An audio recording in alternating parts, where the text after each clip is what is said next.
Merci Monsieur le maire, mes chers collègues. Je souhaitais d'abord remercier les services de la région Île-de-France, le pôle lycée, ainsi que les services de la ville de Paris, notamment la DASCO, pour le travail mené sur les 3 conventions que nous votons en ce Conseil de Paris, qui concernent en effet la CMR Paul Valéry, avec le jardin, le parvis et la TEP.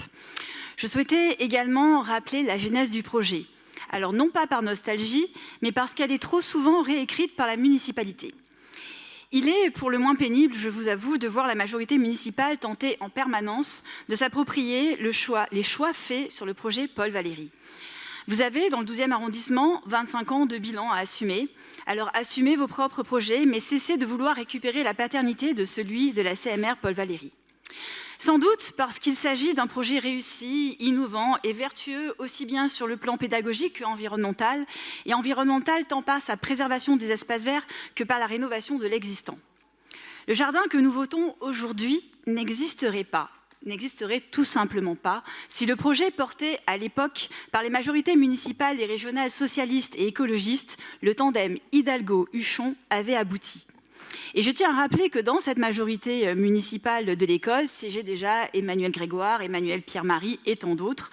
Et ce projet, il faut se rappeler, c'était plus de 500 logements, des commerces, une crèche et même une route en lieu et place du jardin pour lequel nous allons actuellement voter la convention.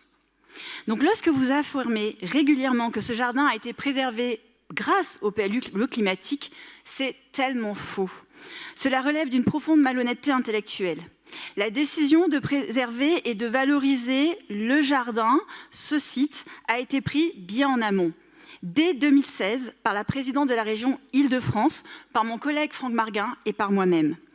La décision de remettre à plat le projet, donc en 2016, il faut le dire, c'était de retarder les travaux pourtant nécessaires dans un lycée vétuste. Et c'était une décision courageuse. La région a fait preuve à la fois de courage, de générosité et de vision. Courage d'abord d'avoir eu la lucidité de remettre en cause un projet de la majorité socialiste et écologique qui prévoyait donc de bétonner l'ensemble du site, y compris le jardin, comme je vous l'ai dit, dans lequel nous nous apprêtons à voter la convention.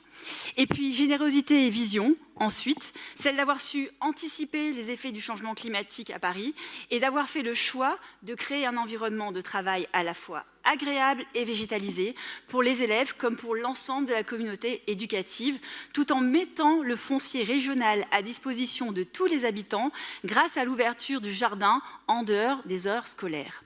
Cette ouverture du jardin constitue précisément l'objet de la convention qui nous est soumise aujourd'hui. Une ouverture qui se fera en partenariat avec la ville de Paris et je me réjouis en effet de ce point.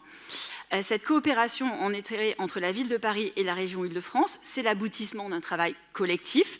Cette volonté d'ouverture, elle est partagée et cette convention en est la traduction concrète. C'est pour cela que notre groupe la votera avec enthousiasme. Je vous remercie.